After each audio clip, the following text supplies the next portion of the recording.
Good afternoon, Les. Good afternoon, sir. Okay, our lesson for today is all about safe food storage, dry, cold, and frozen. Kung sa ganitong safety food storage, nakapay naman sa previous reporter kanina. Anyone, volunteer. Sir Victor, give me a number. 3. 3. 1, 2, 3. Rosemary. What is food safety storage?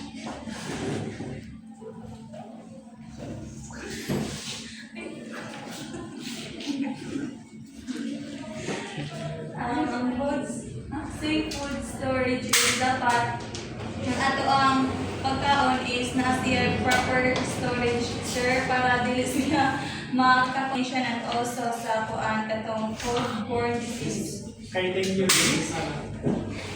We're discussing 3 different types of food storage: dry, cold, and frozen. So since wala lang natin activity, may take ka 5 ko, tawa na lang natin next. Okay, please read. What is food safety storage? Safe food storage is the systematic practice of preserving food items using controlled nutrition, temperature, humidity, slow or stop bacterial growth, prevent contamination, maintain nutritional value, and extend shelf life. It involves classifying foods into appropriate categories, providing and applying tailored handling protocols to protect public health and minimize resource waste. Okay, it is a controlled conditions, temperature, humidity, and packaging. What is second purpose? To slow or stop bacterial growth, prevent contamination, maintain nutritional value, and extend shelf life. And then these are the categories: dry, cold, frozen. Okay, when we say dry, food storage ka dry. Buwad, sir. Okay, gusto mo yun? Buwad, sir. Kanang dry, sir. Parang ng buwad. Kaya example, sir. Okay, pwede. Smoking. Ha? Smoking. Okay. Okay. Cold. We say cold. Refrigeration, sir. Freeze. Freezing. How about frozen? Buwad, sir. Parang sa tubig, Icing. sir. I see. Ipa-ice ko nga, Jo. Okay. Let's see. Mr. Victor, please read the slide, please. Dry food storage. Dry food storage or dry food storage. Purpose for non-perishable foods that do not require cooling or freezing. Recommended conditions: temperature range of 10 degrees Celsius to 25 degrees Celsius, in 50 Fahrenheit to 70 Fahrenheit degrees. Okay, stop. Thank you. Done.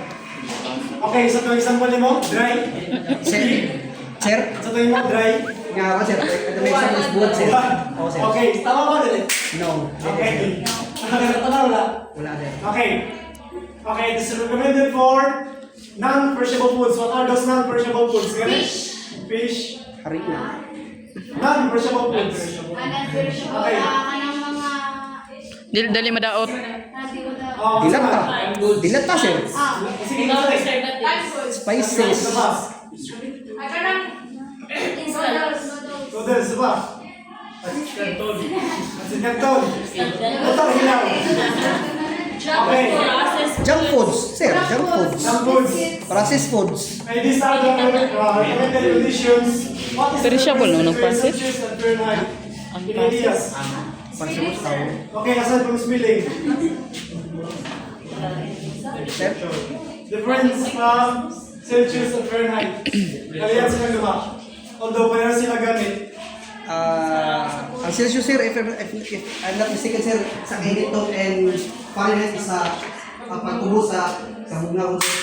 Okay, let me correct you. So, iharap ko lang ito. Okay.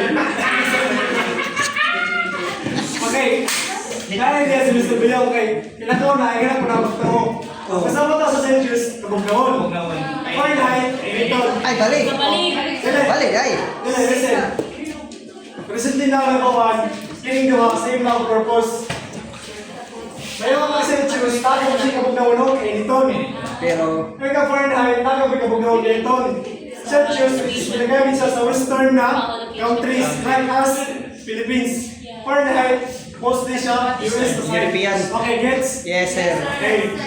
Pareha, yapon. Yeah. Okay. Suitable foods, grains, rice, flour, canned goods, spices, like Siligan said.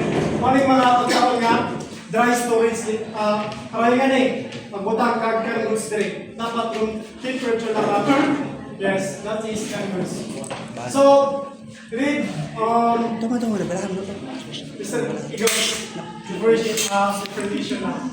Sir,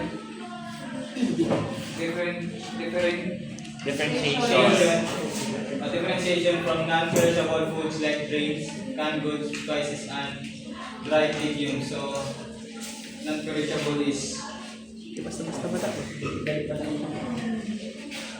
Di ba tayo? Ato pa sa kuandiri ang tapat sir. Kanang non-perishable foods like grain is kanang dili-dili padakot nga mga kon or kanang kung kon paris kanang dali raw kaning pagkanang kon sa Okay, thank you, Mr. Egos. So, kayo po, the first in, first out. Kung tayo itong first in, first out? Kung ano yung pinasok, siya rin ang lalabas. Okay, tama, Mr. Leon. So, start of floors, rituals organized by expiration date. Yes, sir. So, kung sa kauna yung mag-ibutang, for example, sa fridge or sa cabinet, syempre, what tayo mo? Yung tanong mo, expiration date, hindi ba ba or delay? Okay. Muna ka na, by storage, remember? How about good food storage? Okay, read. Miss about purpose. What's this? Yes, basta lang. Cold food storage, refrigeration, purpose to slow bacterial growth in perishable foods. Recommended condition, consistent temperature of 2 degrees Celsius to 5 degrees Celsius, 35 Fahrenheit, 36 na ay. Degrees Fahrenheit. Degree pa rin. Okay na. Okay, nag-guess na ninyo ang kuhaan kalayan sa Celsius or Fahrenheit? Okay, para lang. Okay. So, read the suitable types of food. Miss Amaro. With a bond. Cold storage. What are those foods? Suitable food types: fresh produce, Tagawas. dairy products, raw processed meats, eggs, and leftover meals. Okay, sa inyo naman tayo or ginapractice ninyo, sa inyo yung batang sa first refrigeration ref ninyo. Mga dali Isda, gulay, karni, ratsada sir, tubig, Big, toaster. gatas. Gatas. Do you think ako ba na-rate pa ibutang? Hindi na. dili na. Pwede ba? What do you think will happen? Samot ng kadaot so gibutang sa kuan. Okay, tama na. Parehas ng kuan kanang onion, garlic, tas sa kalinga ani ginger. Okay, finger. Tama. These are the proper practices. So, pinakauna, please remain on. Ubos ha? Like refrigerators, if ubos na. Avoid cross-contamination. Saan ka cross-contamination? From food to food sir. Mag-pass out. Bacteria sir. Okay, alright. So, store ready-to-eat items on upper shelves sa babaw. Monitor temperatures, wait, thermometers, wala naman inamay refrigerator ng mga bisita na kuban, pwede nyo naman ang iyang temperature. Kasi sa niyo sa dapat nga temperature dapat. And keep doors closed as much as possible. Okay. I guess I call food storage. Yes, sir. That's one. Food, frozen food storage. Okay, please read. Mr. Rijun.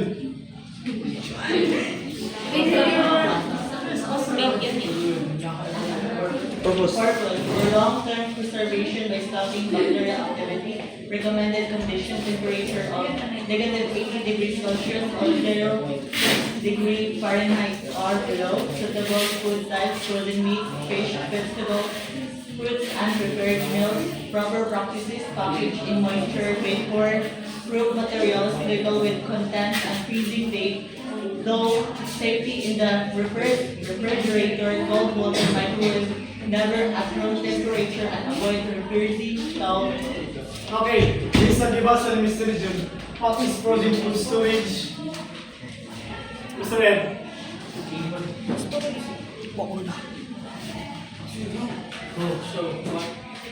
Can you repeat?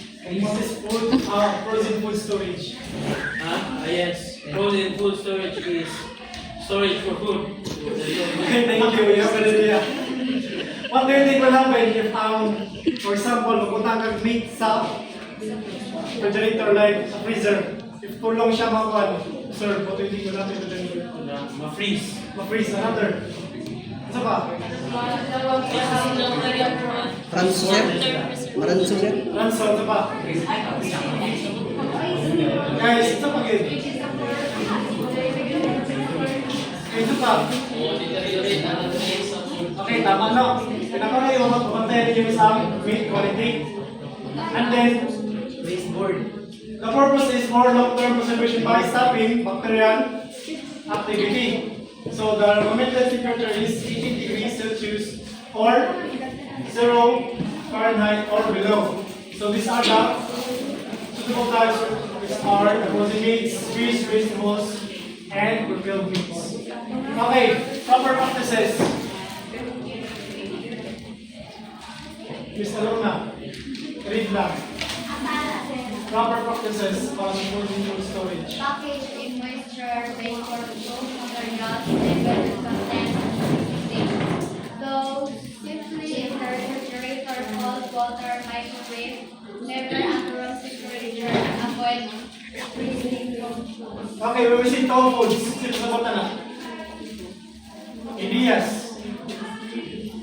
Kani- Two foods. Kani igor igawa, sir. For example, anang ay sa tawag isoja igawa, sir. Example na mga hotdog, Okay. kanang ay ha? Di shumay na, sir. Isoja na igawa. Bukas ang pipila sa balik. Balik na po, ano ba? Balik ka, sir. Okay, tama. We will see two foods. Example, ikaw ang frozen food sa refrigerator. Tapos, di mo lang, butang lang ito, di mo dito sa gano'n mo. Dapat binubutang ang kuhan two foods or dapat magpatang magkaon para magkuhan ni dapat magandang na magtubig ka para di mo mabot kaya din ang frozen siya. So, di lang butang ni mo. Kasi, what will happen? Diba, matang ka lang guys, mag-moist. Mahilis. Ang germs o accumulate. Tama ba? Correct. Okay. Mali ko sa busa, two foods. Okay, so ito ang tulong classification sa one food storage. Dry, cold, frozen. Okay, purpose sa frozen. For long-term preservation. by stopping bacterial activity. How about sa cold? To slow imperishable foods. Okay, how about dry? For non-perishable foods, the Okay. storage require calling of freezing. Mula season. Pasta. Mr. Victor. How to better our lesson for today? So for the lesson for the day ay is all about sa kanang how we preserve or how we do Store things correct to preserve food that is appropriate for itself, proper storage. Okay, thank you. Give us Wala na, questions. Wala na? Sir. Okay. Thank you. Thank you.